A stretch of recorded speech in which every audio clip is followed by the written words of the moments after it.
महापुरुषों प्यार से कहिए धन निरंकार जी। सतगुरु माता सुदीक्षा सबिंदर हरदेव जी महाराज की जय। महापुरुषों, अप्रैल के इस महीने में जो निरंकारी मिशन के इतिहास में बहुत महत्व रखता है, क्योंकि सन 1980 का वो अप्रैल का ही महीना था जब 24 अप्रैल को कुछ समाज के जुनूनी लोगों ने इस निरंकारी मिशन को समाप्त करने के लिए, इसका नामो निशान मिटाने के लिए, इस सोच के तहत कि अगर उस समय के सदगुरु बाबा गुरबचन सिंह जी महाराज की हत्या कर दी जाएगी, इन्हें जान से मार दिया जाएगा, तो ये निरंकारी मिशन समाप्त हो जाएगा। कौन सा निरंकारी मिशन? जो समाज को, संसार को, इस देश और विदेश में बसने वाले हर एक नागरिक को इस बात की जानकारी दे रहा था कि एक को जानो, एक को मानो, एक हो जाओ।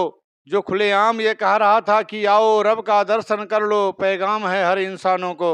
जो ये बता रहा था कि ये 84 लाख योनियों के भोगों को भोगता हुआ ये दुर्लभ मानव तन मिला है और ये भजन करने के लिए मिला है, ये निज स्वरूप की पहचान करने के लिए मिला है, ये इस आत्मा का, इस परमात्मा से मिलन करने के लिए मिला है, अपने आप की पहचान करने के लिए मिला है। ये बातें ये निरंकारी मिशन जन जन तक बता रहा था। ये बता रहा था कि जिस परमात्मा की आप पूजा करते हो, जिस अल्लाह ताला की इबादत करते हो, जिस वाहे गुरु की बंदगी करते हो, इसे जान लो, इस मोहन को जान लो जिसकी आप सुबह शाम पूजा करते हो। पर समाज के तथाकथित ठेकेदारों ने, धर्म के पैरोकारों ने इस सत्य की आवाज को दबाने के लिए वो तमाम जतन प्रयत्न किए और उनको ये लगता था कि अगर इस समय में बाबा गुरबचन सिंह जी को मार दिया जाए, इनकी हत्या कर दी जाए, तो ये निरंकारी मिशन सदा सदा के लिए समाप्त हो जाएगा। लेकिन जिस तरह से ये पार ब्रह्म परमात्मा अकाल पुरुष, ये रमा हुआ राम, अखंड मंडलाकारम व्याप्तम येन चराचरम, ये जो कण कण में समाया हुआ है, जर्रे जर्रे में खुदा है, ये तीन काल सत्य है। ये जमी जमा के बीच में समस्त एक जोत है, न घाट है न बाढ़ है, न घाट बाढ़ होता है। ये कभी घटता नहीं, कभी बढ़ता नहीं, कभी गलता नहीं, कभी टूटता नहीं, कभी फूटता नहीं, ये कायम दायम है। और इसकी लगता कराने वाला भी कभी मरता नहीं, शरीर बदलता है, क्योंकि गुरु शरीर नहीं होता है। सत्य गुरु देह का नाम नहीं है, सत्य गुरु होता ज्ञान है। सत्य गुरु देह का नाम नहीं है, सत्य गुरु होता ज्ञान है। सत्य गुरु को एक देह समझना भूल है, नादान है। सत्य गुरु देह का नाम नहीं है, सत्य गुरु होता ज्ञान है। संसार के लोगों को यही लग रहा था कि ये बाबा गुरबचन सिंह जी महाराज अगर इस दुनिया से चला जाएगा तो ये निरंकारी मिशन मिट जाएगा। महापुरुषों, आज का जो ये खुशनुमा माहौल, आज हम खुलेआम जनरल प्रोग्राम करते हैं।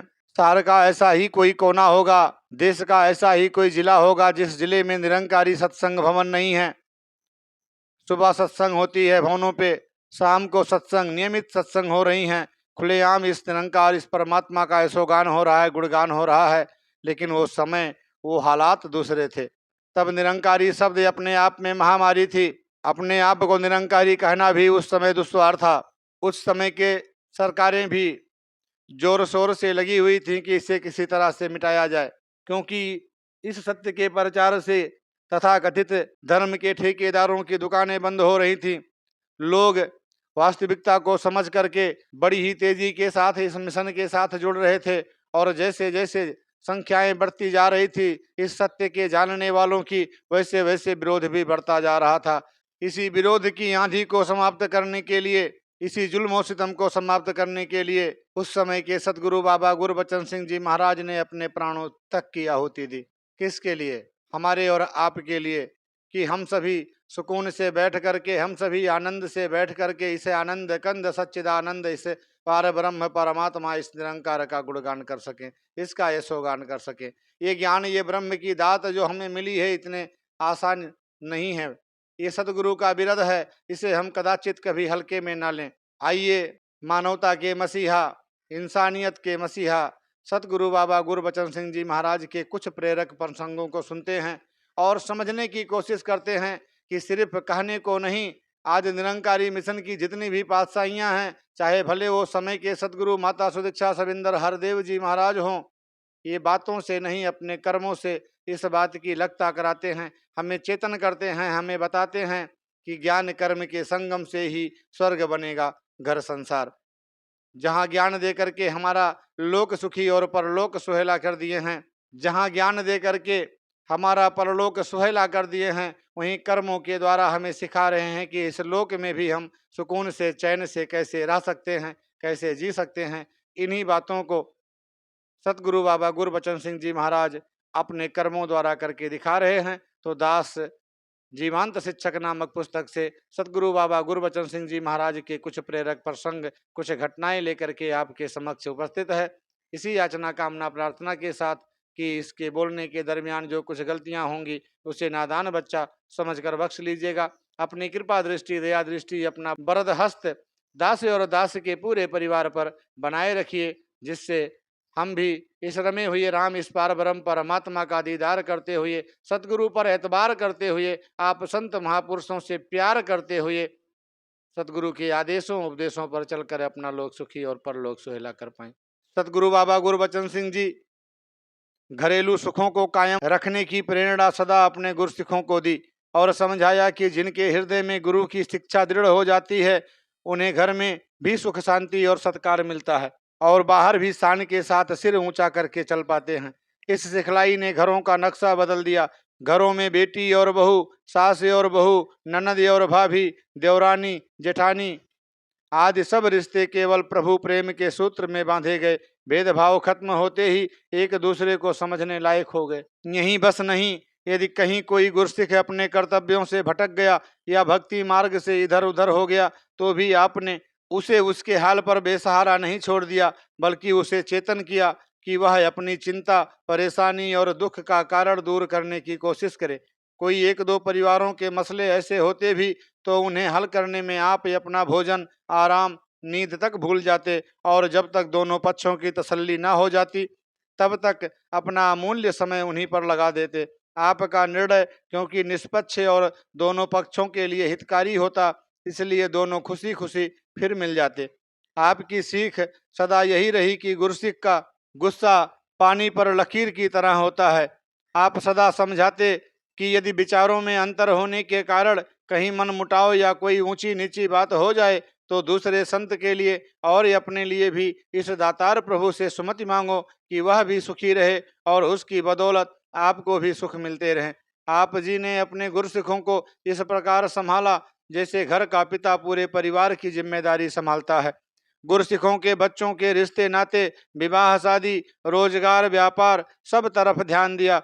यदि किसी बच्चे के सिर से बाप का साया उठ गया तो आप उसके बाप बन गए। यदि किसी बहन का भाई नहीं तो आप भाई बनकर उसकी आशाओं को पूरा कर देते। क्या बच्चे, क्या नौजवान, क्या बुजुर्ग, आप तो सभी के पिता थे।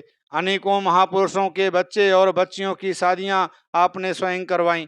यदि कहीं किसी बच्चे या बच्ची का विवाह का संजोग दूर देशों में जुड़ा तो उसके माँ बाप बनकर आपने उनके सारे काम स्वयं किए। दास की आंखों के सामने अनेक महात्मा आ रहे हैं जो भारत में बैठे थे और परम पूज्य निरंकारी राजमाता जी व हुजूर बाबा जी दूर देशों में उनके बच्चे बच्चियों के सारे सगुन और सारे कार्य स्वयं कर रहे थे। परम पूज्य निरंकारी राजमाता जी ने सदा आपके हर ध्यान को पूरा किया। गुरसिखों के परिवारों के कार्य करने के लिए हरदम तैयार रहते।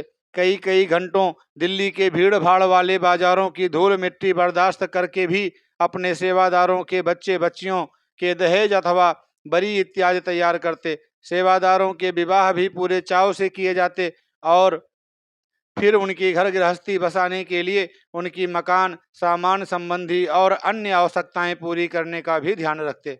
आज के समाज की और खासकर परिवारों की समस्या नवयुवकों की है। उनका रुख पश्चिमी देशों की तरफ धीरे धीरे बढ़ता जा रहा है, जहां जवानी में ही बच्चे अपनी इच्छा से जीवन जीने के लिए स्वतंत्र हैं। इस उम्र में वह सीधी राह पर पड़े या गलत संगत में माता पिता का कोई अधिकार नहीं कि वह उन पर जबरदस्ती अपनी इच्छा थोप सकें अथवा अपनी बात मनवा सकें। जहां पारिवारिक एकता बिखर गई है और परिवार के हर सदस्य का अपना अपना अलग विचार बन गया है, वहां बाबा गुरबचन सिंह जी ने पारिवारिक बंधन को सुदृढ़ करने के लिए नौजवानों को भी सेवा सत्संग सिमरन के साथ जोड़ा। इस आयु में बच्चे कुछ करना चाहते हैं, एक्टिविटीज ढूंढते हैं, इसीलिए आपने निरंकारी यूथ फोरम बनाकर नौजवानों की संगतें आरंभ करवाईं ताकि उन्हें अपनी भावनाएं व्यक्त करने के लिए मंच मिल जाए और इस प्रकार नौजवान आपस में मिलकर एक दूसरे से गुरमत सीखें ताकि उनके जीवन की गाड़ी पटरी पर चलती रहे। इस प्रकार नौजवान भक्ति के साथ जुड़ते गए। गुरुमुख परिवारों में नौजवानों की शक्ति व बुजुर्गों का अनुभव मिल जाने के कारण घर परिवार भक्ति का मंदिर बनते चले गए। आपने सेवा दल में जहां महापुरुषों को सेवा का अवसर प्रदान किया, वहीं बहनों को भी पीछे नहीं रहने दिया। आप जानते थे कि घर के माहौल बनाने में नारी का बहुत बड़ा योगदान होता है, यही परिवार का आधार होती है। इसीलिए आपने हर ब्रांच में बहनों की संगतों को उत्साहित किया, जिस कारण दिन के खाली समय को भी सार्थक बनाया जा सके। इसके साथ ही बहनों के सेवा दल को स्थापित किया। पहले स्वयं निरंकारी राजमाता कुलवंत कौर आप जी की धर्मपत्नी जी ने सेवा दल की वर्दी पहनकर बहनों के सेवा दल का प्रतिनिधित्व किया और फिर आपने अपने सुपुत्र सेठ हरदेव सिंह जी और चारों पुत्रियों को भी सेवा दल की वर्दियां पहनाई। इस प्रकार सेवा का आदर्श अपना परिवार बनाया ताकि किसी भी बच्चे, नौजवान, भाई बहन को सेवा दल की वर्दी पहनने में कोई झिझक ना हो। इसके साथ ही आपके बच्चे जब सेवा दल के नियम और अनुशासन पालन करते, अधिकारियों के हुक्म को मानते, तो बाकियों के लिए ऐसा करने की प्रेरणा का स्रोत बनते। आप जी ने गुरसिखी के नियमों का पालन पहले अपने घर परिवार से प्रारंभ किया। गुरु के हर हुक्म का पालन करके आप बाकी संतों के लिए आदर्श बने रहे। आप जी ने शहंशाह बाबा अवतार सिंह जी को पिता से अधिक सदगुरु रूप में माना और पूजा की। संतों को कभी महसूस तक न होने दिया कि वह बाबा जी के सुपुत्र हैं, बल्कि जब शहंशाह जी संगत करते तो आप कार में ही बैठे रहते या फिर इसे ठीक ठाक करने में लगे रहते। कारों के नीचे लेटकर अगले सफर के लिए इन्हें तैयार करते और फिर ड्राइवर की सेवा निभाते। आपकी धर्म पत्नी ने भी इस गृहस्थी में भक्ति को चमकाने में आपका पूरा पूरा सहयोग दिया। सारा सारा दिन रसोई में आए गए महापुरुषों के लिए लंगर पकाना, सेवादारों तक के कपड़े खुद धोने, उनकी घर गृहस्थी का ध्यान रखना और फिर प्रचार कार्यों में पूरा पूरा सहयोग देना केवल आप जी के हिस्से आया। आप जी ने यही भावना अपने बच्चों में भी भरी। आपके बच्चों ने भी आपकी सदा गुरु रूप में पूजा की और जब आप व निरंकारी राजमाता जी देश विदेश की लंबी लंबी प्रचार यात्राओं पर जाते तो ये छोटे छोटे बच्चे तप त्याग को अपनाते हुए कभी प्रचार की राह में रोड़ा ना अटकाते और हर आए हुए भक्तजन की सेवा व सत्कार करते। हुजूर की ट्रेनिंग के परिणाम स्वरूप ही कई बार ऐसा भी होता कि आप प्रचार यात्रा पर होते और पीछे से यदि कोई शारीरिक या अन्य समस्या भी आई तो बच्चों ने आपको कभी बताने तक की कोशिश नहीं की। बच्चों का समर्पण भाव सदा ऊपर रहा। आपकी बच्चियां मनमोहन जी, जगजीत जी और स्वर्ण जी तीनों ही निरंकारी कॉलोनी के बहनों के बैंड में भाग लेती रहीं। आज भी आपके बच्चे गुरमत के चलते फिरते स्कूल कहे जा सकते हैं। सेवा इनके एक एक अंग में कूट कूट कर भरी हुई है। ये हर छोटे बड़े, गरीब अमीर, ग्रामीण शहरी, अनपढ़ विद्वान सबका सत्कार करते हैं। इस बात की पुष्टि निरंकारी जगत करता है कि आप जी की बच्चियां निरंजन जी अमृतसर, मनमोहन जी हैदराबाद, जगजीत जी कनाडा और स्वर्ण जी दिल्ली व लुधियाना में प्रेरणा का स्रोत बनी हुई हैं।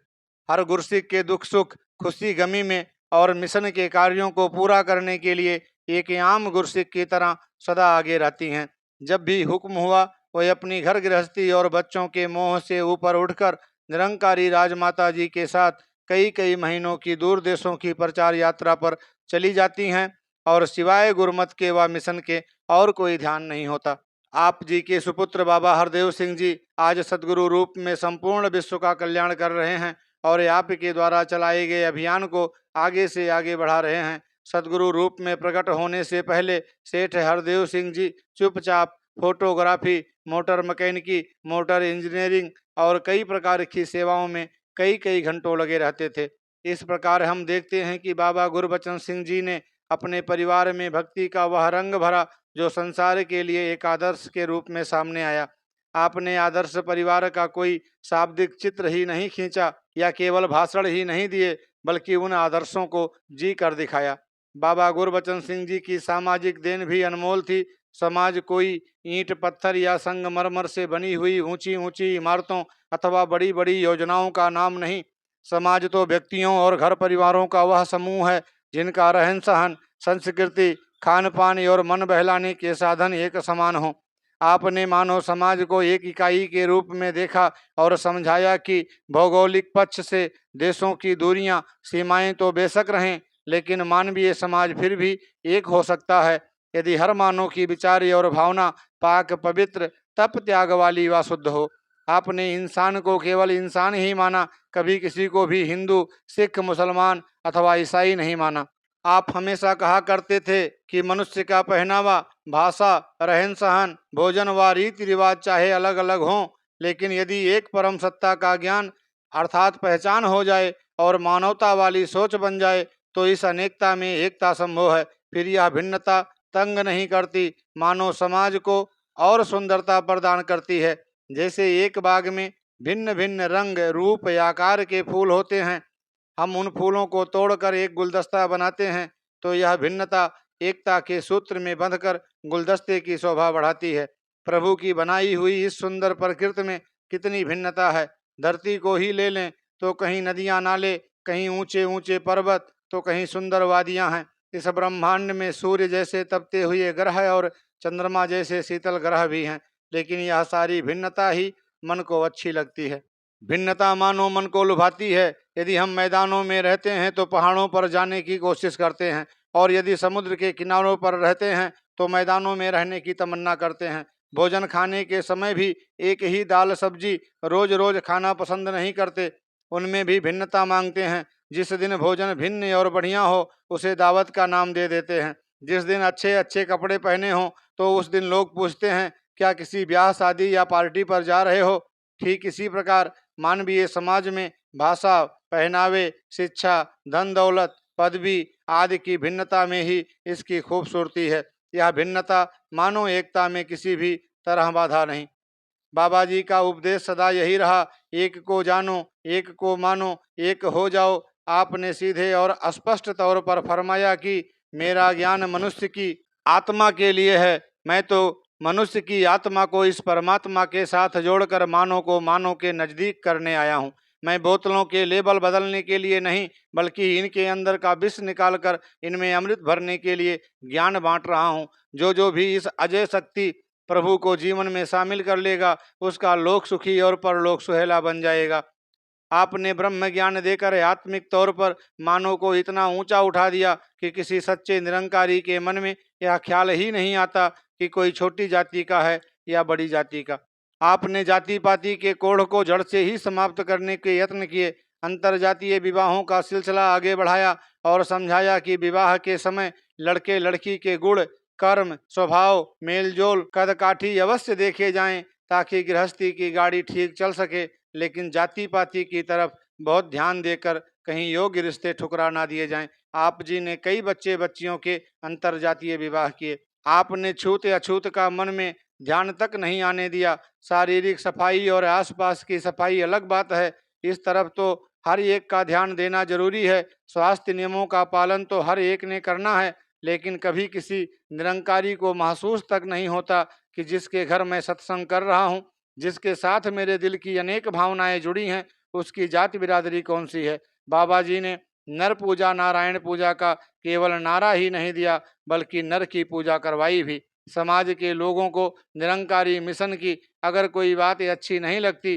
तो वह है इनका एक दूसरे के चरण छूना, एक साथ मिलकर खाना और मिलजुल कर रहना इत्यादि। आज जिस समाज में हम रहते हैं यहाँ मनुष्य इतना अहंकारी व स्वार्थी हो चुका है कि सगा बेटा भी बाप के पांव को हाथ नहीं लगाता। अमीर भाई गरीब को पहचानने से इनकार कर देता है। यदि इस समाज में निरंकारी बाबा जी मनुष्य को इतना नम्र बना रहे हैं कि वह बच्चे बच्चे का सत्कार करता है, प्यार व सेवा भावना को अपनाता है, तो फिर इस महात्मा का कर्ज कौन उतार सकता है। इस प्यार सत्कार की गंगा में न जाने कितने बैर, ईर्षा, नफरत के गंदे नाले आकर गंगा बन जाते हैं। यह केवल इस महापुरुष की ही अलौकिक देन है। कई सुधारकों ने जोर लगाया, कानून भी बनाए। संविधान के द्वारा अछूत जातियों को कई तरह की छूट व समानता के अवसर भी दिए। उन्हें कुछ तो प्राप्ति हुई, लेकिन दिलों में से नफरत व घृणा फिर भी नहीं निकाल पाए। यदि निरंकारी मिशन ने दिलों में से बैर, नफरत, विरोध, क्रोध, ईर्षा निकालकर प्यार, नम्रता, सद्भावना, दया, करुणा और सद्भावनाएं भर डाली हैं, तो यह केवल इसीलिए कि निरंकारी बाबा जी की असल शिक्षा इन्हें हर समय प्रेरणा देती रही है। यह पहले स्वयं कर्म करते हैं और कर्म करते करते दूसरों को भी समझा देते हैं। मानव के भीतर छिपे हुए गुणों की कद्र करते हैं और इंसानियत व सत्य के साथ जुड़े विचारों के द्वारा मनुष्य की संकीर्ण विचारधारा को विश्वव्यापी बना देते हैं। बाबा गुरबचन सिंह जी ने समाज को उच्च व्यक्तित्व, चरित्र और शुभ भावना के मालिक नेक मानव प्रदान किए। आप जी के पास किसी व्यापारी ने आकर पूछा कि बाबा जी, आसपास के साथी व्यापारी अनेकों उल्टे सीधे तरीकों से पैसा कमा रहे हैं, हमारे लिए क्या हुक्म है? या फिर किसी नौकरी पेशा गुरसिख ने अपनी बात बताई कि वहाँ ऊपर से नीचे तक हेरा फेरी और रिश्वतखोरी प्रधान है, तो आपने सभी को एक ही उपदेश दिया, यदि अंधा कुएं में गिर पड़े तो वह दया व तरस का हकदार होता है, लेकिन यदि आंखों वाला सामने कुआं देखकर भी किसी और की देखा देखी कुएं में छलांग लगा दे तो वह अपने इस कर्म के लिए स्वयं जिम्मेदार होता है। मैंने तुम्हें ज्ञान के नेत्र प्रदान किए हैं, आप हर काम को इस ज्ञान के नेत्र से देखो, विवेक बुद्धि के साथ परखो और फिर दातार की कृपा से सही व सच्चे मार्ग पर ही चलते रहो। ईमानदारी, नेकी व हक हलाल की कमाई में ही दातार प्रभु ने इतनी बरकत डालनी है कि आप व आपके बच्चे भी सत्यवादी बनकर इस समाज के लिए रोशन मीनार का काम करते रहेंगे। गुरसिखों को इस बात का एहसास है कि यह माया रूपी पूंजी केवल गुजरान है और इसकी चकाचौंध और वाह वाह केवल 4 दिन की होती है, लेकिन जिनके पास सच्चे नाम की दौलत है, यह दौलत सदा रहने वाली है। मनुष्य चाहे शरीर करके संसार से चला जाता है, परंतु यह नाम की दौलत दूसरों का मार्गदर्शन करती रहती है। मीरा जी की आत्मिक पूंजी जो उन्हें आनंदित करती थी और जिसके असर से वह समाज और परिवार की हर यातना को सहन करते थे। भक्त कबीर जी की आत्मिक शक्ति जिसके साथ वह पूरे पाखंडी व कर्मकांडी समाज से टक्कर लेते रहे, वह सच्ची बात कहने से कभी पीछे नहीं हटे, आदि आदि। भक्तों व दिव्य पुरुषों की कमाई इनकी वाणी के रूप में आने वाली मानवता को भी सत्य के साथ जोड़ती है। इसीलिए आपने सत्य की जो राह चुनी वह सीधी व आसान नहीं, बल्कि तलवार की धार पर चलने के समान कठिन है और कांटों से भरी पड़ी है। लेकिन संत महात्मा इन कांटों में से गुजर कर ही दूसरों की राह के कांटे चुनकर फूलों से सुगंधित कर देते हैं। काम तो यह बेशक कठिन ही है, लेकिन जिन्होंने समाज का निर्माण करना है वे समाज के सामने एक उदाहरण पेश करते हैं कि शराफत, ईमानदारी, हक हलाल की कमाई सुखद व मानसिक शांति प्रदान करने वाली है। उन्हें अपने आसपास के बैर विरोध, कठिनाई अथवा दुर्व्यवहार को सहना ही पड़ेगा। आखिरकार इन सहन करने वालों की ही जीत होती है, चाहे बहुत देर बाद हो अथवा जल्दी, लेकिन सत्य की डगर पर चलने वालों की प्रशंसा होती अवश्य है। इस प्रकार समाज के इस वातावरण में जहाँ रिश्वतखोरी, झूठ, फरेब, पाखंड प्रधान है, आपने कुछ ऐसे दीप जलाए जो सच्चाई, नेकी, शराफत, हक हलाल, सब्र, संतोष व मानसिक शांति का प्रकाश हर तरफ फैलाते रहे। दीप से दीप जलते गए और समाज से अंधेरा घटता गया। इस प्रकार बाबा गुरबचन सिंह जी ने मनुष्यों के व्यक्तित्व व चरित्र को ऊंचाई प्रदान की, सभी को सच्चा सुच्चा साफ सुथरा व्यवहार व व्यापार करने की शिक्षा दी। आपने समाज को एक और बहुत बड़ी देन दी, जिसके लिए नारी समाज आपका सदा ऋणी रहेगा। हम जानते हैं कि हमारे देश के संविधान में पुरुष और महिला दोनों के समान अधिकार होने के बावजूद हर कदम पर नारी का शोषण किया जाता रहा है। चाहे घर परिवार हो या समाज, हर जगह नारी को दबाया धमकाया जाता है और अत्याचार भी किए जाते हैं। नारी पुरुष समानता पर घंटों भाषण करने वाले भी इस समानता को अपने दैनिक जीवन में स्वीकार नहीं करते, लेकिन बाबा गुरबचन सिंह जी ने नारी के उत्थान पर बड़े बड़े प्रवचन करने की बजाय अपने सामने ही नारी को पुरुष के समान दर्जा दिलवाया है।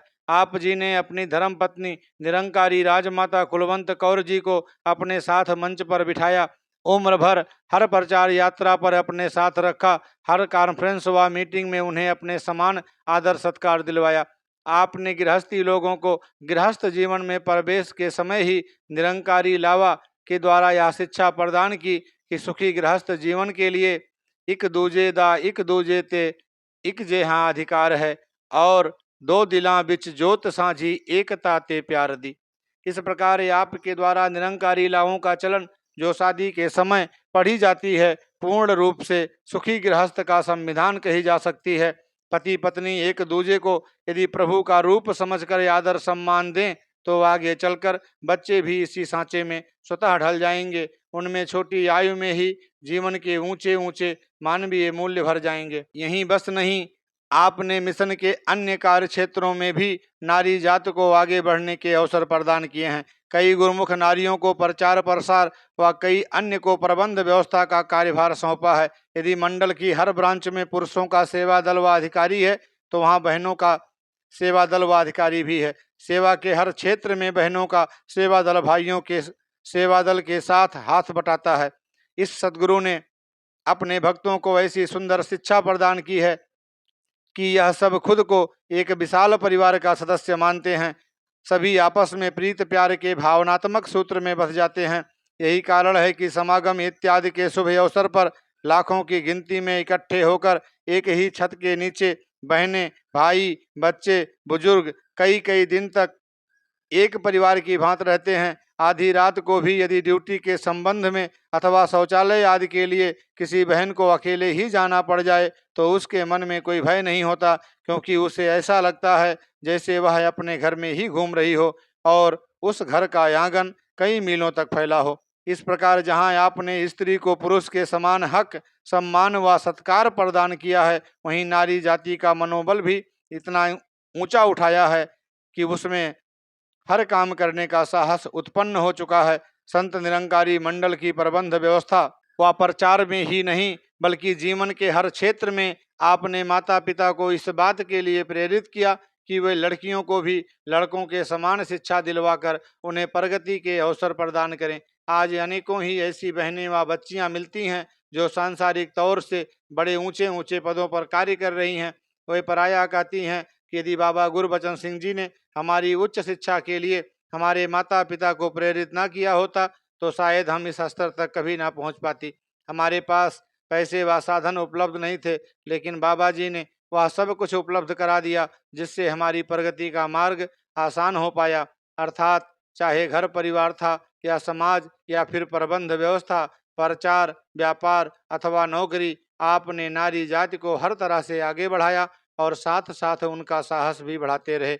बाबा गुरबचन सिंह जी की शिक्षा सदैव अनोखी ही रही। संसार में अगर कोई नेता अथवा लीडर कुछ शक्ति अथवा पद, कुर्सी प्राप्त कर लेता है तो अहंकार बस अपनी शक्ति का दुरुपयोग करने लग जाता है, लेकिन बाबा जी ने सदा अपने प्रबंधकों, प्रचारकों को इससे बचाए रखने का प्रयास किया। जब संगतों ने अपने मनोभाव को व्यक्त करते हुए उनके मस्तक पर सेहरा पहनाया तो बाबा जी ने एक ही बात कही कि मेरा सेहरा तो मेरी साध संगत है, मेरी शान तो निरंकार व साध संगत से है। इसी प्रकार आपने अपने अधिकारियों को भी समझाया कि उन्होंने साध संगत के बच्चे बच्चे का दास बनना है और सारी संगत को साथ लेकर ही चलना है।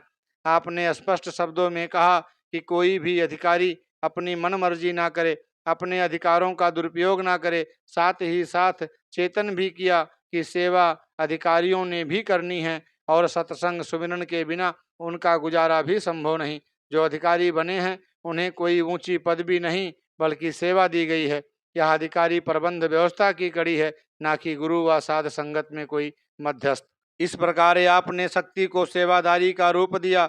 उस भावना में से अहंकार व कर्ता भाव निकालने के बाद जो शेष बचा वह था बच्चे बच्चे के प्रति दास भावना व भक्ति। इस प्रकार आपने देश विदेश के प्रबंधकों व सरकारों के समक्ष प्रबंध व्यवस्था चलाने की एक उदाहरण पेश की। बाबा गुरबचन सिंह जी ने एक निराकार प्रभु की ओट, इसके विश्वास और दृढ़ता की ओर गुरु सिखों को मोड़ा। आपके जीवन में अनेकों उतार चढ़ाव आए, मगर आपने सदा ही इस निरंकार प्रभु की रजा को सर्वोत्तम माना और ऐसा ही करने का उपदेश औरों को भी दिया। कहते हैं कि फलदार वृक्ष को ही लोग पत्थर मारते हैं और परोपकारी संतों को ही विरोध का सामना करना पड़ता है। आपके सत्य प्रचार के अभियान में अज्ञानियों व कथित धार्मिक नेताओं ने कई प्रकार की रुकावटें डाली। कभी आपके कार्यक्रम को रोकने की कोशिश होती तो कभी आपके विरुद्ध तरह तरह के दोषारोपण कर स्थान स्थान पर पोस्टर लगाए जाते अथवा लाउड स्पीकरों के द्वारा प्रचार किया जाता। लेकिन आपकी विलक्षणता इसी में रही कि आपने इस विरोध को भी अपने मिशन के प्रचार प्रसार का साधन माना। पंजाब के कई शहरों गुरदासपुर, पठानकोट, घुमाड़, कादियां, अमृतसर आदि में आपकी कार्य अथवा सत्संग स्थानों पर हमले किए गए। 13 अप्रैल 1978 को अमृतसर के बैसाखी समागम पर जो दर्दनाक व घातक हमला हुआ और जिसमें 18 लोगों को जान से हाथ भी धोना पड़ा, इससे सभी ओर हाहाकार मच गई। मिशन के अनुयायियों के जान माल की सुरक्षा ना के बराबर हो गई। कुछ अखबारों की बड़ी बड़ी सुर्खियों में आपके व्यक्तिगत व मिशन के नाम को बदनाम करने के लिए पहले पन्ने पर खबरें लिखी जाने लगीं। इस नाजुक समय पर आपने जो शिक्षा दी और सभी को एक निरंकार प्रभु के सहारे खड़ा किया, वो अपनी मिसाल आप ही है। इस भयानक समय में आपने अपने भक्तों के मनोबल को ऊंचा उठाने के लिए और इस निरंकार प्रभु के सहारे अपने जीवन की नैया को छोड़ने की प्रेरणा देते हुए फरमाया, साध संगत सही मायनों में मिशन का इतिहास ही अब बना है। निरंकार जो करता है ठीक ही करता है। आप जी जानते ही हैं कि कभी हमारे महापुरुष इन अखबार वालों को किसी कार्यक्रम के बारे में कोई खबर छापने को कहते थे तो वे कह देते थे कि तुम्हारा समागम अमन शांति से हो रहा है, इसमें खबर क्या छापे। खबर तो वह होती है जिसमें कोई मारधाड़, कोई लाठीचार्ज, कोई नारेबाजी या कोई मुकाबला हो। अगर कहीं कोई खबर छपती थी तो वह भी बहुत छोटी सी। अब आप सब देख ही रहे हैं, देश विदेश के हर समाचार पत्र के पहले पृष्ठ पर बड़ी बड़ी सुर्खियों में आपके मिशन का नाम होता है। जहां सीमित साधनों के कारण हमारे प्रचारक नहीं पहुंच सके, वहां हमारे इन हितैषियों ने हमारा नाम पहुंचा दिया। हमें तो इनका धन्यवाद करना चाहिए कि हमारे मिशन का नाम अब दुनिया के कोने कोने में फैल चुका है। आज सबको पता लग चुका है कि निरंकारी मिशन प्रभु के साक्षात्कार का दावा करता है और लोग इस दावे को परखने के लिए आपकी ओर आएंगे।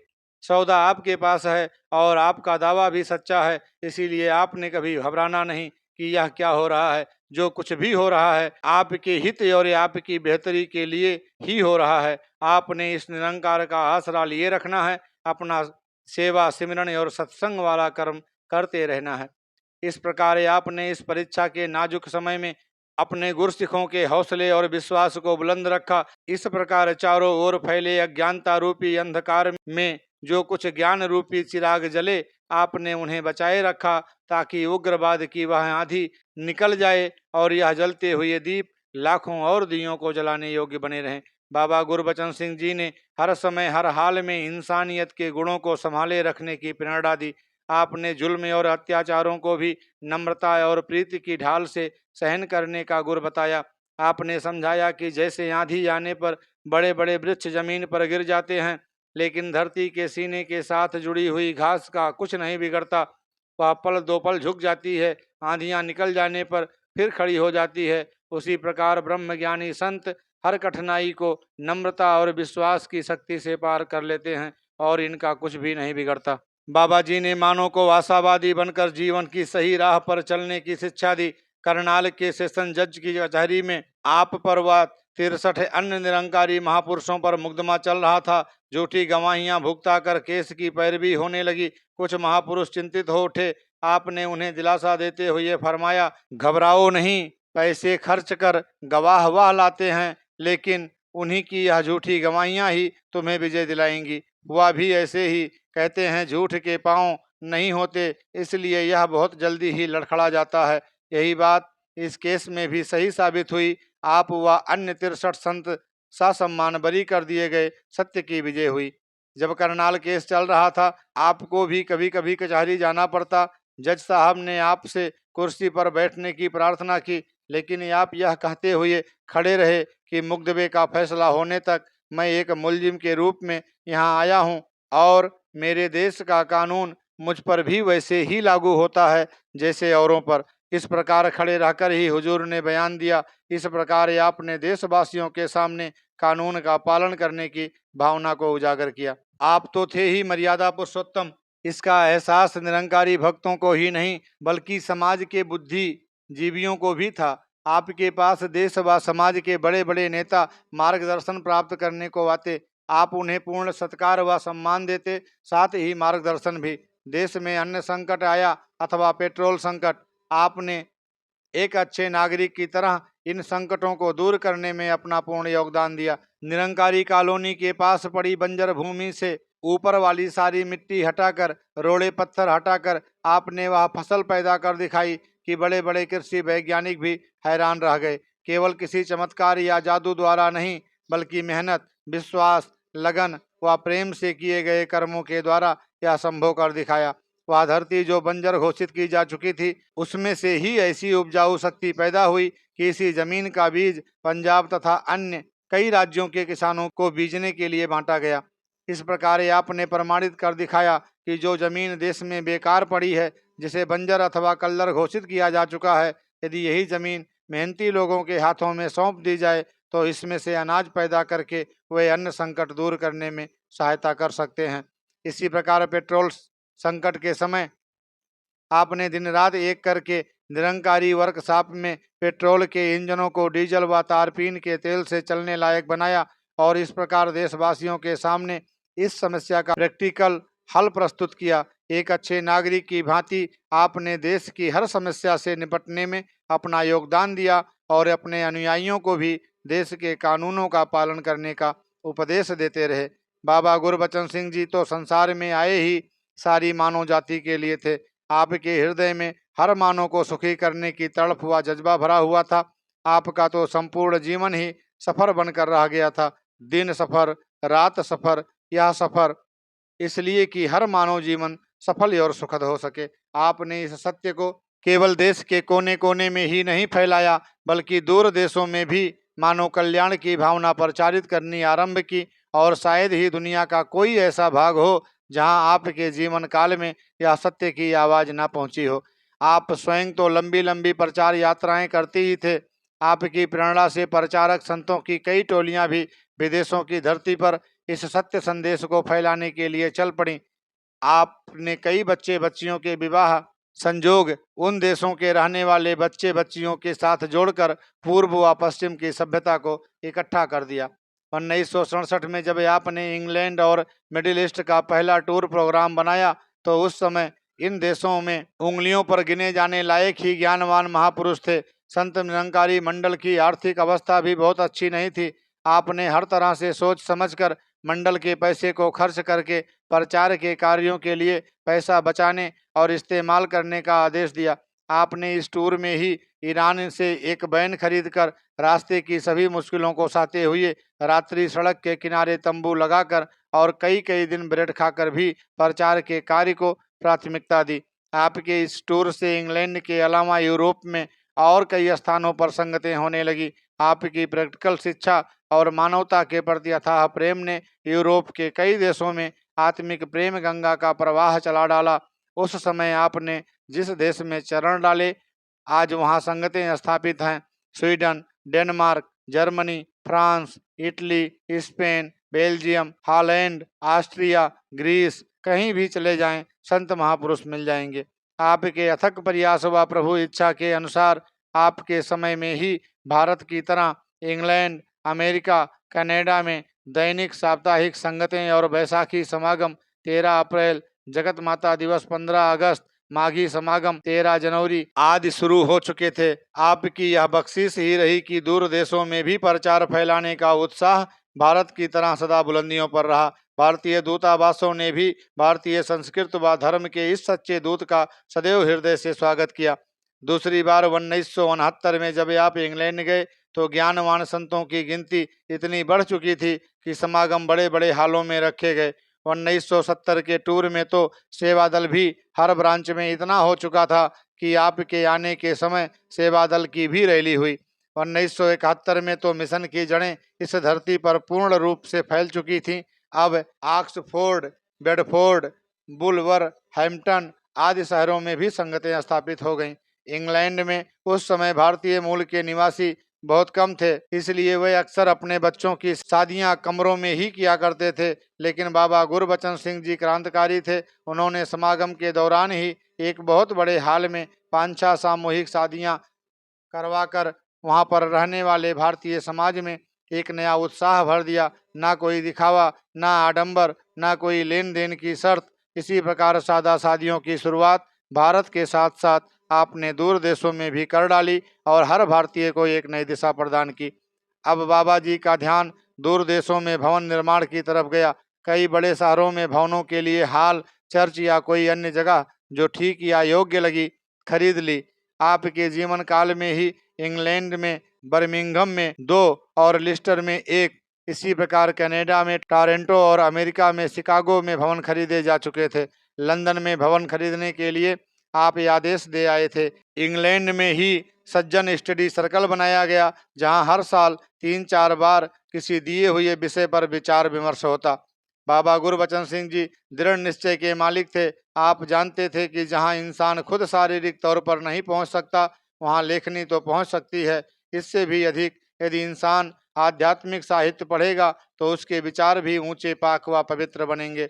उन्होंने जहां भारत में साहित्यकारों को आध्यात्मिक पुस्तकें व अलग अलग भाषाओं में संत निरंकारी पत्रिका व एक नज़र अखबार छापने के लिए प्रोत्साहित किया, वहीं उन देशों के संतों को भी वहाँ की भाषा में पत्रिका निकालने के लिए उत्साहित किया। फलस्वरूप उनके समय में इंग्लैंड में न्यू लुक के नाम से अंग्रेजी भाषा में एक पत्रिका छपनी शुरू हो गई, जो आजकल यूनिवर्सल टारगेट के नाम से चल रही है। उनके उत्साह व प्रेरणा के कारण ही एक अन्य अंग्रेजी पत्रिका यूरो कॉम्पेन के नाम से लोगों तक पहुंच रही है। इस प्रकार आप उन देशों के वासियों के अंदर भी ज्ञान की रोशनी फैलाने के लिए हर प्रयत्न करने की प्रेरणा सदैव महापुरुषों को देते रहे। आपके प्यार में बंधे संत तन मन धन की बाजी लगाकर भी आपके हर ध्यान को पूरा करते। बाबा गुरबचन सिंह जी का व्यक्तित्व आसमान की तरह विशाल व सागर की तरह गहरा था। आपने हर संस्कृति में से सद्गुण बटोरने की प्रेरणा दी।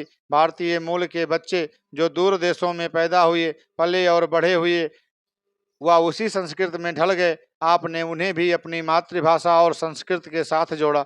भारतीय संस्कृति जिसमें मजबूत पारिवारिक गठन, बड़ों का सम्मान, छोटों का प्यार, उत्तम तहजीब, आंख की शर्म, भगवान का डर, समाज का डर प्रधान है, उसके साथ इन बच्चों को जोड़ा। आपने आदेश दिया कि चाहे अंग्रेजी अथवा किन्हीं अन्य देशों के इंसान भी ज्ञान लें संगत में, चाहे वे अपनी अपनी भाषा में बोलें, लेकिन सिमरन हिंदुस्तानी भाषा में ही तू ही निरंकार, मैं तेरी शरण हूँ, मुझे बख्श ले करना है।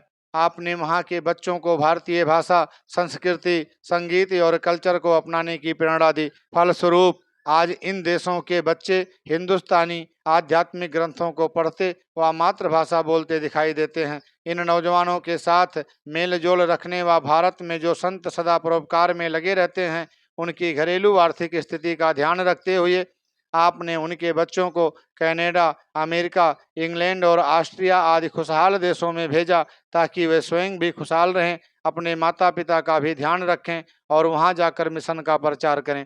साथ ही साथ वहां लोकल नौजवानों के साथ मिलकर उनके लिए उत्साह व प्रेरणा का स्रोत बन सकें। आपके अलौकिक व्यक्तित्व ने हर उस इंसान को अपनी तरफ खींचा जिसने केवल एक बार ही आपके दर्शन कर लिए। क्या गोरे और क्या काले, क्या पूर्वी क्या पश्चिमी देशों वाले, हर कोई आपकी शिक्षा दीक्षा से लाभ लेकर अपने जीवन को अर्थपूर्ण व मूल्यवान बना लेता था। इसका प्रत्यक्ष प्रमाण दूर देशों में समय समय पर आपके स्वागत में निकाली गई शोभा यात्राएं थी। उदाहरण के तौर पर 1977 में ही आपने 4 महीने की लंबी विश्व कल्याण यात्रा की। इस दौरान जब आप लंदन के हीथ्रो हवाई अड्डे पर पहुंचे तो वहां सख्त सर्दी होने के बावजूद बहन भाई गोरे काले सब के सब 5 मील की शोभा यात्रा में शामिल हुए। यह आपके मानवता के प्रति प्रेम के जादू का ही कमाल था। बाबा गुरबचन सिंह जी पारदर्शी व दूरदर्शी थे। वह जानते थे कि सांच को आँच नहीं, या सत्य का प्रचार तो अब सभी सीमाएं तोड़कर फैलना ही फैलना है, इसीलिए इसे नियमबद्ध करने की आवश्यकता है। इस आवश्यकता को महसूस करते हुए ही आपने 1965 व 1973 में 2 प्रचारक कॉन्फ्रेंस मसूरी में और 1975 में एक कॉन्फ्रेंस लुधियाना में बुलाई। आपने संगतों को जोनों में बांटा और चारों जोन के जोनल इंचार्ज नियुक्त किए जो संगतों के प्रबंध की देखरेख कर सकें। इसी प्रकार केंद्र में वर्किंग कमेटी और एग्जीक्यूटिव बॉडी का विस्तार किया।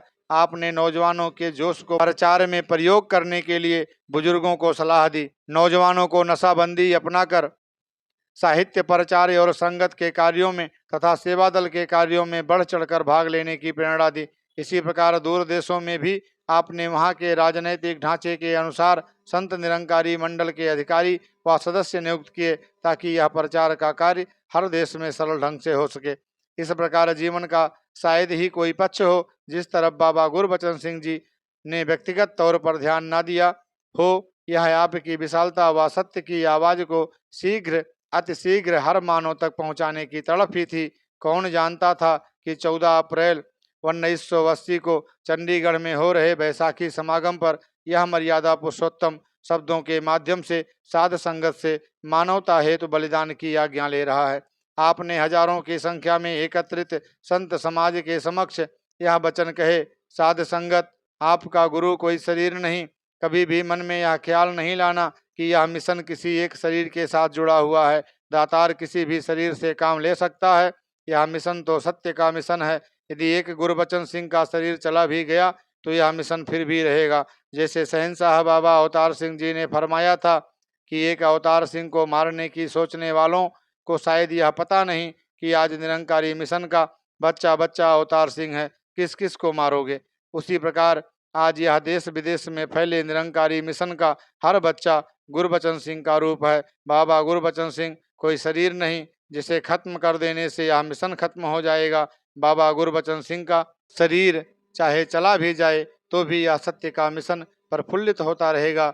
इस प्रकार तीव्र गति वाली इस महान विभूति ने बातों बातों में ही साध संगत को आने वाले कल के लिए तैयार किया। अर्थात आप ही अपनी प्यारी संगतों को 10 दिन बाद ही 24 अप्रैल 1980 को आने वाली उस काली रात के लिए तैयार कर रहे थे जब नफरत, ईर्षा व अज्ञानता की गोली आपके सीने से पार हो गई।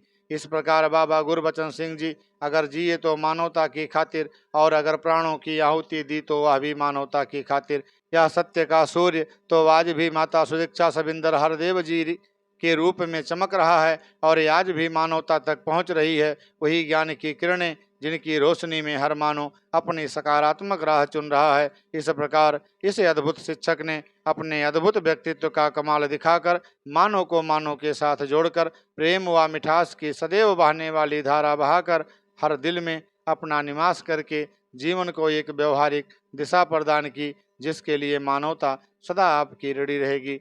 सतगुरु माता सुदीक्षा सबिंदर हरदेव जी महाराज के चरणों में यही याचना कामना प्रार्थना। हे गरीब नवाज, हम सब आपके गुरसिख हैं, आपके भगत हैं, आपके बच्चे हैं, कच्चे पक्के जैसे भी हैं, आपके चरणों के सेवक हैं। इतनी कृपा दृष्टि दया दृष्टि बनाए रखें जिससे हम सभी आपके बतलाए हुए और सिखलाए हुए रास्तों पर चलकर अपना लोक सुखी और परलोक सुहेला कर पाएं। सतगुरु माता सुदीक्षा सबिंदर हरदेव जी महाराज की जय। महापुरुषों प्यार से कहिए धन निरंकार जी।